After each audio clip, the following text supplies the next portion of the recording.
Hello दोस्तों, कहानी की इस नई सीरीज में आप सभी का स्वागत है। आज की इस कहानी का नाम है पहलवान नाई। यह एक हिंदी मॉरल स्टोरी है। अगर आपको कहानी सुनने का शौक है तो इस कहानी में अंत तक हमारे साथ बने रहे। चंदनपुर गांव में शमशाद नाम का एक दुबला पतला कमजोर नाई रहता था। उसकी कमजोरी कारण ज्यादातर गांव वाले उसका मजाक और फायदा उठाते थे।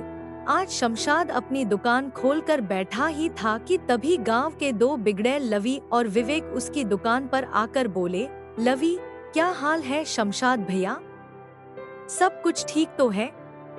आज तो बड़े चमक रहे हो। लगता है भाभी जी ने आज अपने हाथों से तुम्हारे बालों में तेल लगाया है। विवेक, बिल्कुल सही कहा लवी। आज हमरा भैया बिल्कुल सलमान खान की तरह लग रहा है। देख नहीं रहा, सिर्फ सलमान खान की तरह ही नहीं लग रहा है बल्कि मुझे तो लगता है कि शमशाद भैया की बॉडी भी बिल्कुल सलमान खान की तरह ही होती जा रही है। भैया, इतना कहकर विवेक और लवी शमशाद का मजाक उड़ाते हुए हंसने लगे। विवेक, अरे ऐसा मत बोलो लवी, अगर शमशाद भैया को कहीं गुस्सा आ गया तो हमारे तो लेने के देने पड़ जाएंगे। लवी, सही कहा यार विवेक, कहीं गलती से शमशाद भैया ने एक थप्पड़ हम दोनों को मार दिया तो हमारे तो फिल्मी स्टाइल की तरह दांत बाहर आ जाएंगे। शमशाद भाई, तुम दोनों को अपने बाल कटवाने हैं क्या? रवि, बाल भी कटवाने हैं और शेव भी बनवानी है। पर ध्यान रखना शमशाद भैया, आज हम दोनों के चेहरे पर तुम्हें फेशियल भी करना है। वो क्या है ना, गांव के मुखिया की बेटी की आज शादी है और हम दोनों को शादी में सबसे सुंदर दिखना है। इतना कहकर दोनों कुर्सी पर बैठ गए। शमशाद ने एक एक करके उन दोनों की शेव और बाल बना दिए। विवेक और लवी ने अपने चेहरे पर खूब महंगा मसाज भी करवाया। शमशाद, आप दोनों के 500 रुपए हो गए। विवेक, बस 500 रुपए? मुझे तो लगा था कि हम दोनों के चेहरे पर फेशियल करने के लिए तुम 5000 रुपए लोगे। शमशाद, आप दोनों ने चेहरे पर जो फेशियल करवाया है वो थोड़ा महंगा है। उसकी क्रीम बहुत महंगी आती है। विवेक, सोच लो, कुछ और ज्यादा कर लो पैसे। शमशाद, आप दोनों क्यों मजाक कर रहे हैं मुझसे? विवेक, अरे क्या तुम हमारी भाभी लगती हो जो हम तुमसे मजाक करेंगे हैं भाई? शमशाद, मैंने आप दोनों से बिल्कुल मुनासिब पैसे मांगे हैं।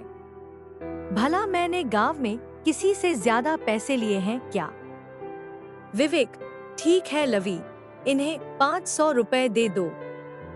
विवेक के इतना बोलते ही लवी ने शमशाद के 5 थप्पड़ जड़ दिए और विवेक ने तो शमशाद के मुंह पर 2 मुक्के मारे। बेचारा कमजोर शमशाद जमीन पर गिर गया। लवी, शमशाद भैया, देखो पूरे 500 रुपए दिए हैं। देखो 5 थप्पड़ मैंने मारे और विवेक ने तुम्हारे मुंह पर 2 घुसे लगाकर 2 शून्य बना दिए। याद रखना, आइंदा हमसे पैसे मांगे तो तेरी दुकान को तोड़कर यहाँ तंबू बना लेंगे। बड़ा आया हमसे पैसे मांगने वाला, 1.5 पसली कहीं का। इतना कहकर वो दोनों चले गए। शमशाद बेचारा आंखों में आंसू लिए बैठ गया। शाम को शमशाद अपनी दुकान बंद करके घर चला गया। उसके चेहरे पर चोट के निशान देख उसकी पत्नी उर्मिला गुस्से से बोली, उर्मिला, तुम्हारे चेहरे पर एक चोट के निशान कैसे हैं? शमशाद, हम कुछ नहीं, सुबह दुकान पर जाते वक्त पैर फिसल गया और मैं गिर गया। उर्मिला, मुझे क्या बेवकूफ समझा है? शक्ल से ही लग रहा है कि किसी ने तुम्हारे मुंह पर जोर जोर से मुक्के मारे हैं। शमशाद, जब सब कुछ जानती ही हो तो फिर पूछ क्यों रही हो? उर्मिला, मेरी समझ में नहीं आता कि आखिर आप इतने डरपोक क्यों हैं? गांव वाले आपका मजाक उड़ाते हैं, जिसकी मर्जी होती है वो आपको पीट कर चला जाता है। आप कुछ कहते क्यों नहीं? शमशाद, कैसे कहूँ, मैं और लोगों की तरह शक्तिशाली नहीं हूँ। मैं कितना दुबला पतला हूँ। गांव वाले मुझे 1.5 पसली कहकर बुलाते हैं। उर्मिला, अरे अगर आप दुबले पतले हैं तो क्या हुआ? क्या दुबले पतले लोगों के अंदर ताकत नहीं होती? लड़ने के लिए हिम्मत होनी चाहिए। तुम्हारे अंदर तो वो भी नहीं है। अब खड़े खड़े मेरा मुंह क्या देख रहे हो? तुम्हारे चेहरे पर सूजन बढ़ रही है। जाओ जाकर डॉक्टर बाबू को दिखाकर आओ। उर्मिला की बात सही थी। शमशाद को वास्तव में बहुत दर्द हो रहा था। शमशाद चुपचाप घर से निकलकर डॉक्टर सुरेंद्र के घर पर चला गया, मगर सुरेंद्र के घर जाकर हैरान रह गया। शमशाद, अरे सुरेंद्र जी, आपका कमरा तो किसी साइंटिस्ट के कमरा जैसा लग रहा है। सुरेंद्र, दरअसल मुझे डॉक्टरी करने के साथ साथ प्रयोग करने का भी बहुत शौक है। शमशाद, खैर ये सब छोड़ो, ये बताओ कि कैसे आना हुआ। शमशाद, मेरे चेहरे पर बहुत दर्द हो रहा है। शमशाद के कहने पर डॉक्टर सुरेंद्र शमशाद के चेहरे को गौर से देखने लगे। सुरेंद्र, लगता है आज तुम्हें फिर से किसी ने पीटा है, और मेरा ख्याल है तुम्हें किसी और ने नहीं बल्कि विवेक और लवी ने ही पीटा है। शमशाद, ये आपने बिल्कुल सही पहचाना। एक तो उन लोगों ने मेरे पैसे भी नहीं दिए और ऊपर से मुझे मारा भी अलग से। सुरेंद्र, क्या तुम्हारे पैसे भी नहीं दिए और तुम्हें पीटा अलग से? आखिर तुम इतना डरते क्यों हो? क्या तुम्हें गुस्सा नहीं आता? शमशाद, बहुत आता है। मन तो कर रहा था कि उन दोनों का मुंह तोड़ दूं, लेकिन मैं जानता हूं कि अगर मैं ऐसा करता तो और ज्यादा मार खाता। वैसे आप इसमें क्या बना रहे थे? उसमें से धुआं निकल रहा था। सुरेंद्र, मैं एक ऐसी दवाई तैयार कर रहा हूँ कि जिसे पीकर इंसान इतना शक्तिशाली हो जाएगा कि एक ही मुक्के से वो चट्टान को भी तोड़ देगा। डॉक्टर की बात सुनकर शमशाद हैरत में पड़ गया। शमशाद, अगर ऐसा है डॉक्टर साहब तो वो दवाई आप मुझे पिला दीजिए। सुरेंद्र, पागल हो गए हो क्या? पहले ये जानवरों के ऊपर प्रयोग किए जाते हैं, इंसानों के ऊपर नहीं। कहीं तुम्हें कुछ हो गया तो मैं जेल चला जाऊंगा। शमशाद, ठीक है डॉक्टर साहब, तो आप एक काम कीजिए, मुझे कुछ दवाई लिख दीजिए ताकि मेरा दर्द कम हो जाए। शमशाद के कहने पर डॉक्टर ने शमशाद को कुछ टैबलेट दे दी। शमशाद को गोली खाकर आराम मिल गया और शमशाद अपने घर चला गया।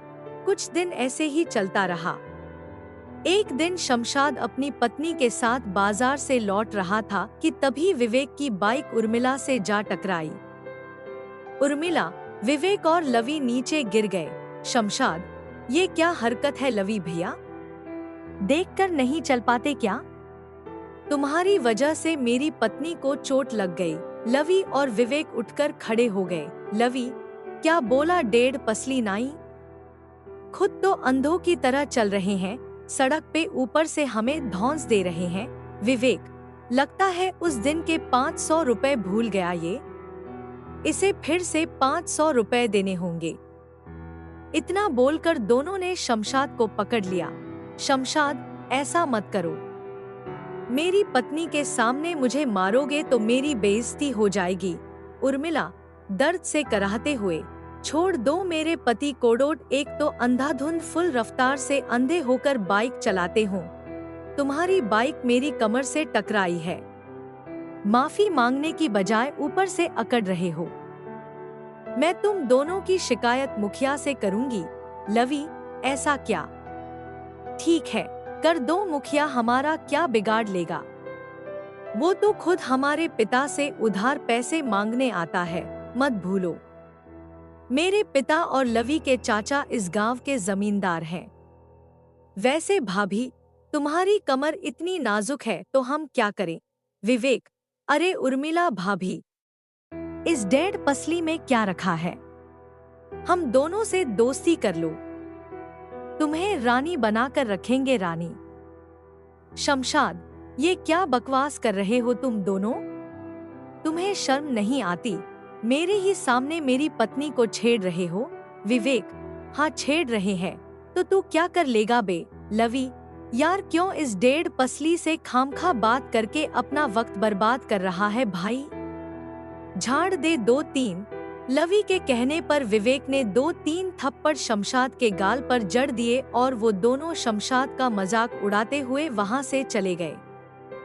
उर्मिला, जब तुम सड़क पर इन लड़कों से मेरी रक्षा नहीं कर सकते तो फिर तुम्हारे पति होने का क्या फायदा? डूब मरो चुल्लू भर पानी में। इतना कहकर उर्मिला गुस्से से वहां से चली गई। शमशाद रात तक वहां गुस्से की हालत में खड़ा रहा।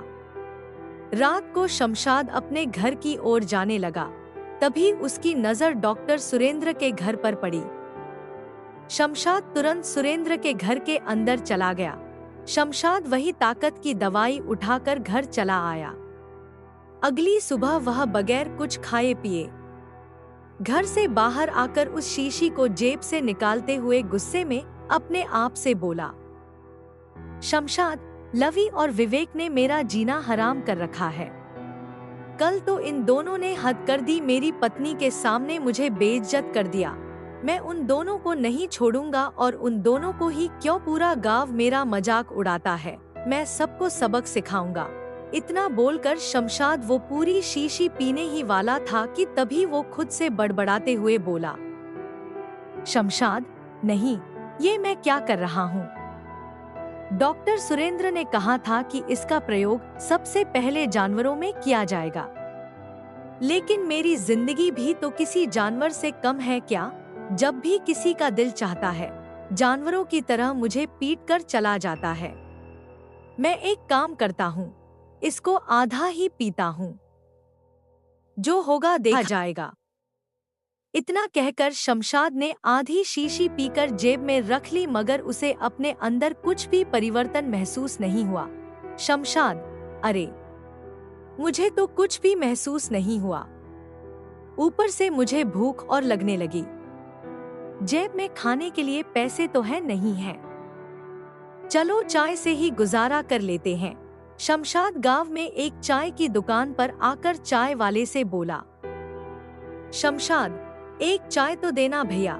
चाय वाला, क्या हाल है तुम्हारे भैया? सुना है कल लवी और विवेक ने तुम्हारी पत्नी के सामने तुम्हें पीट दिया। इतना कहकर चाय वाला हंसने लगा। शमशाद ने अपनी मुट्ठियां गुस्से से बांध ली। तभी वहां विवेक और लवी हंसते हुए आ गए। विवेक, ओए, एक कप चाय हमें भी पिला दो। भैया, चाय वाला, भाई, चाय के पैसे। विवेक, पैसे जो है ना, हमारे शमशाद भैया देंगे, समझे? शमशाद, लेकिन मेरे पास सिर्फ एक ही चाय के पैसे हैं, समझे? विवेक, अबे, हमें इससे क्या मतलब बे? अबे, पैसे तो तू देगा बे, चाय वाला। अरे, बहस मत करो शमशाद भैया, अभी नहीं है तो बाद में दे देना। शमशाद, ये कैसी बातें कर रहे हो तुम? मैं सिर्फ अपनी चाय के पैसे दूंगा। चाय वाला, अरे, मैं तो इसलिए बोल रहा था कि ये दोनों तुम्हें खामखा पीट देंगे।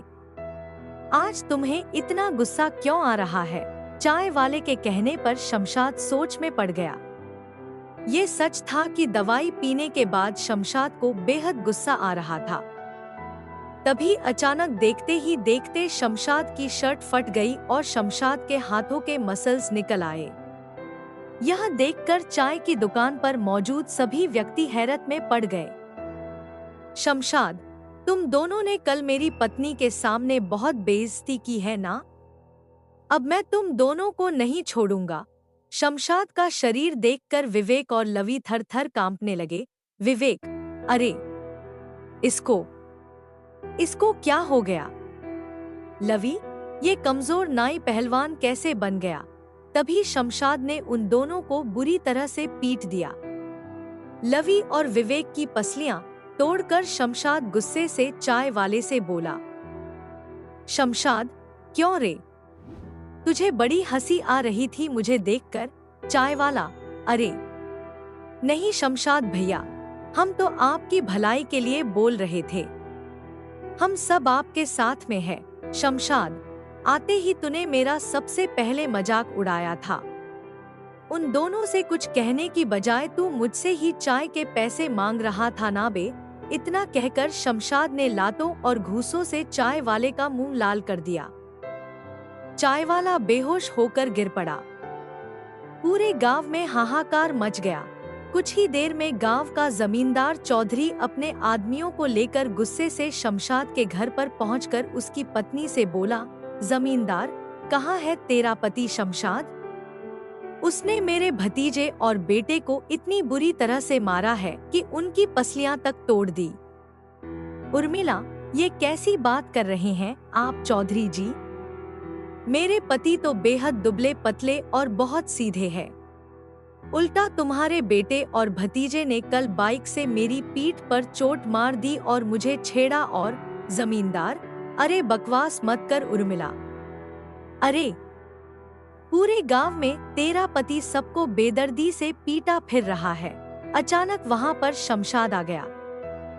शमशाद को देखकर चौधरी थर थर कांपने लगा और अपने आदमियों से बोला, जमींदार, अरे आओ, निकाल दो इसकी सारी पहलवानी।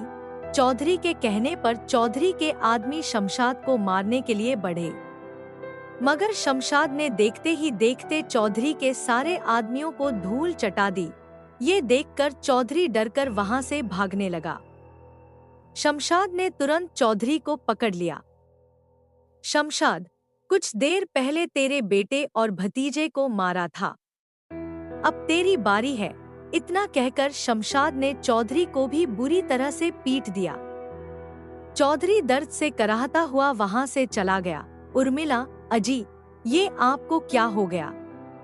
आप तो बेहद दुबले पतले थे, अचानक इतने तगड़े कैसे हो गए?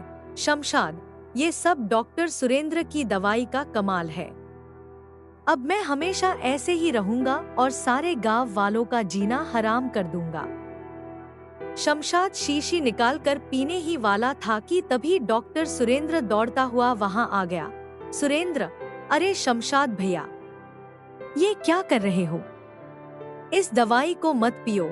शमशाद, अरे नहीं, इस दवाई की वजह से आज मैंने उन सब को धूल चटा दी जो मेरा मजाक उड़ाते थे।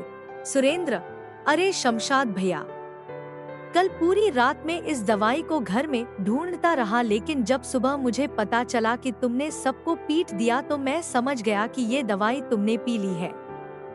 ये दवाई वैसी नहीं है जैसा तुम समझ रहे हो। शमशाद, अरे दूर हट जाओ डॉक्टर सुरेंद्र और तुम मुझे इस तरह की और दवाई बना कर दो। सुरेंद्र, शमशाद, मैं तुम्हें वही बताने की कोशिश कर रहा हूँ। ये दवाई सिर्फ कुछ देर के लिए इंसान को थोड़ा सा आकार बढ़ाकर मसल्स बना देती है, लेकिन ताकत पैदा नहीं कर सकती।